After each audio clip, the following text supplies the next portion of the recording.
అసమానుడైన వాడు అవమానపరచడు నిన్ను.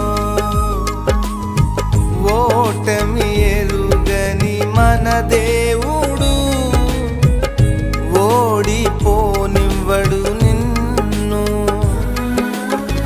ఘన కార్యాలెన్నో నీకై చేసినవాడు కష్టకాలమందు నీ చేయి విడచునా. అసాధ్యములెన్నో దాటించిన నాదుడు శ్రమలో నిన్ను దాటిపోవునా. సియోను దేవుడే నిన్ను సిగ్గుపడనివ్వడు, కనికరపూర్ణుడే నీ కన్నీరు తుడుచును. సియోను దేవుడే నిన్ను సిగ్గుపడనివ్వడు, కనికరపూర్ణుడే నీ కన్నీరు తుడుచును.